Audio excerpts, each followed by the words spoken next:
Haleluya, haleluya, haleluya. Bwana wetu Yesu Kristo asifiwe.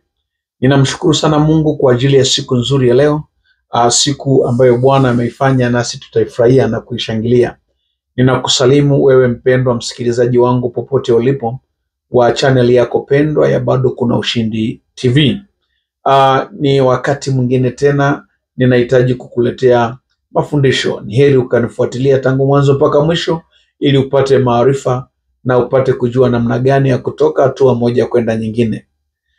Basi ni yule ndugu yako na rafiki yako nikikuletea mbele ya kamera hii, nikikuletea ujumbe mzito wa leo. Ninaamini utakubariki.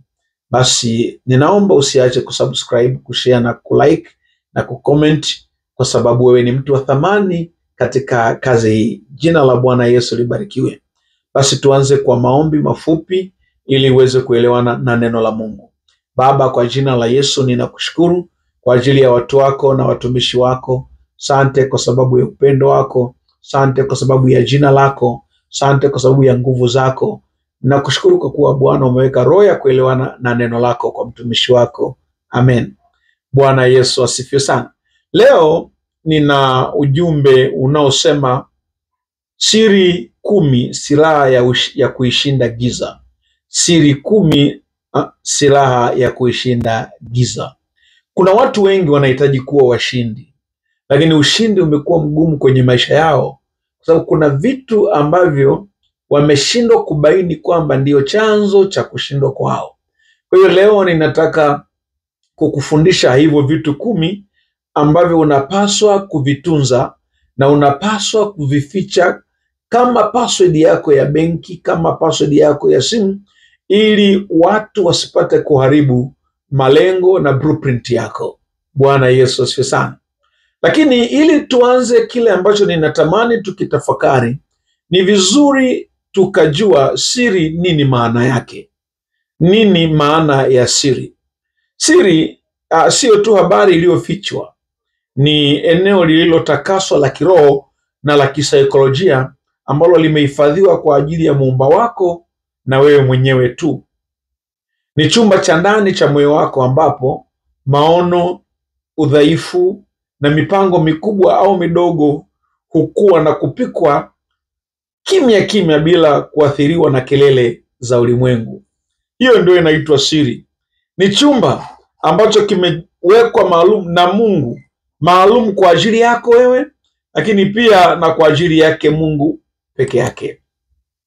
Katika zama hizi za uwazi mkubwa, wanaita the great transparency, na katika utamaduni ambao kazi yake ni kufichua kila kitu, wengi hufikiria maisha ya faragha ni udhaifu. Hata hivyo, ukweli ni huu: ulinzi wako wa kweli unapatikana katika kile ambacho bado haujakifichua, yani kile ulichokiweka sirini. Wapo watu wengi wanafikiri kusema mipango yao na malengo yao basi ndio kufikia malengo. Hapana. Siri ni kile kitu ambacho ni wewe na Mungu bado mnakifanyia kazi katika kukipeleka katika kudhihirika. Hapo ndipo watu wanapaswa wakielewe. Watu wengi wameishia kwenye kuzungumza mambo yao na wakakomea hapo na maisha yao yakaharibika kabisa. Siri yoyote ndani yako ni silaha ya kiutendaji ambayo haina kizuizi.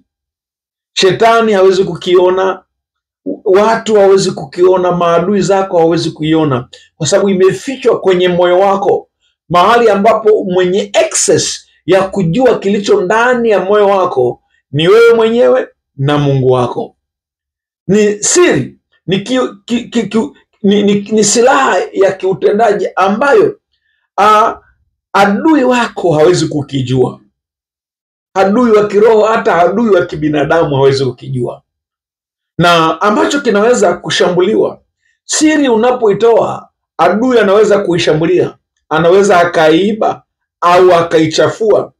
Na watu wengi hawajui kwamba wao binafsi ndio mameneja walinzi wa maisha yao. Watu wengi wanafikiri labda maisha yao yanalindwa na nani, lakini wewe mwenyewe ndiye meneja mlinzi wa maisha yako. unapaswa kuhifadhi blueprint zako au siri za maisha yako, kama vile mtu anayechora ramani anavyolinda mchoro wake wa jengo ili watu wasiuone kabla jengo halijaisha. Kama vile mtu anapotaka kujenga nyumba anaficha mchoro wake, ndivyo na wewe unapaswa ufiche siri yako. Swala nyingine la kujiuliza, kwa nini unapaswa kuitunza ama kuificha siri? Biblia inasema katika Mithali 4:23, linda moyo wako kuliko yote ulindayo, maana ndiko zitokapo chemchem za uzima. Maana kwenye moyo ndiko zinakotoka chemchem za uzima. Sasa tunaweza tukasema, kwa nini tunapaswa kulinda moyo? Tunapaswa kulinda moyo kwa sababu moyo ndio kiini cha maamuzi yako. Moyo ndio kiini cha maono yako. Moyo ndio kiini cha utu wako. Utu wako umehifadhiwa na ramani zake zote ziko kwenye moyo wako. Kwa hiyo anachokihitaji Mungu zaidi katika moyo wako, Mungu anataka ibada yako ya kweli ifanyike kwenye hicho chumba cha siri. Ndio maana anasema hivi, unapotaka kwenda kuomba, ingia kwenye chumba chako cha siri alafu funga mlango. Anapozungumza hivyo, anamaanisha chumba cha siri ambacho ni moyo wako tu. Baba yako hawezi kuona, mpenzi wako hawezi kujua, ni wewe na Mungu tu ndio unayejua. Huko ambako kunafanyika ibada ya kweli ndiko ambako kule Mungu anataka ufiche mipango yako na malengo yako huko. Kuna watu wengi wamevurugiwa mipango yao kwa sababu walikuwa wanapenda kuweka wazi mambo yao na vile vitu wanavyovizania au vile vitu Mungu alivyosema nao kwa siri.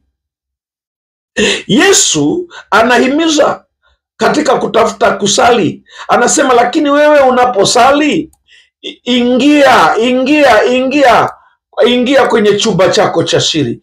Ingia kwenye chumba chako cha siri. Unapotaka kusali, ingia kwenye chumba chako cha siri.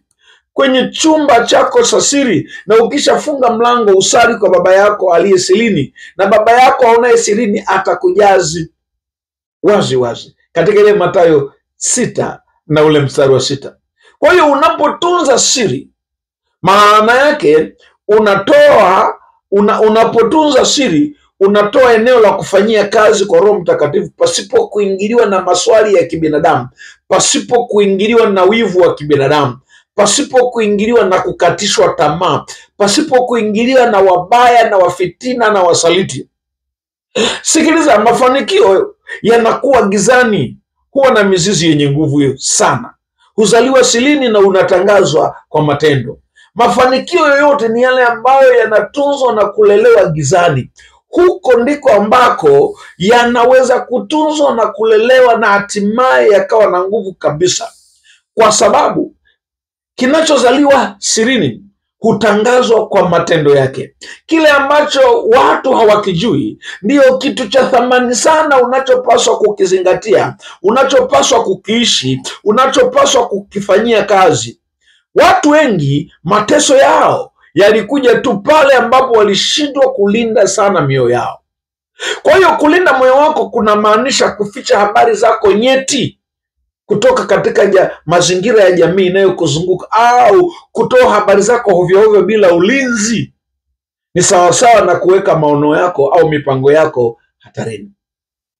Kulinda moyo wako kuna maanisha ni ile hali ya kuficha habari zako nyeti na kuto kuruhusu kuzitangaza kwa jamii inayokuzunguka, au kutoa habari zako hovyo bila ulinzi. Mtu anayetoa habari zake hovyo bila ulinzi ni sawasawa na kuweka mipango yako, kuweka maono yako, kuweka makusudi yako, kuweka blueprint yako hatarini. Mungu wa mbinguni akubariki sana. Kwa leo natamani tuishie hapa, lakini naomba uzingatie haya. Lakini kipindi kinyacho nitakuletea uchunguzi wa mambo 10 ya muhimu ambayo unapaswa kuyaficha ili kulinda maono yako, kulinda mustakabali wako, kulinda hatima yako, kulinda utumishi wako, kulinda hali yako, kulinda maisha yako. Mungu akubariki sana. Mwisho wa kipindi hiki ni mwanzo wa kipindi kingine kizuri. Usisahau kusubscribe, kushare, kulike na kucomment. Hebu washirikishe wengine habari ya somo hili zuri sana, kwamba kuficha siri ni silaha ya kuangamiza kila giza na kukupa mafanikio. Basi Mungu akubariki. Endelea kutufuatilia, endelea kulike, comment na kusubscribe. Kitakachofuata sasa, nitaanza kutiririka yale mambo unayopaswa kuyaficha ili adui asiyatumie kuwa mtaji wa kuharibu maisha yako. Baki umebarikiwa mpaka wakati mwingine. Adios. Hallelujah. Hallelujah. Hallelujah.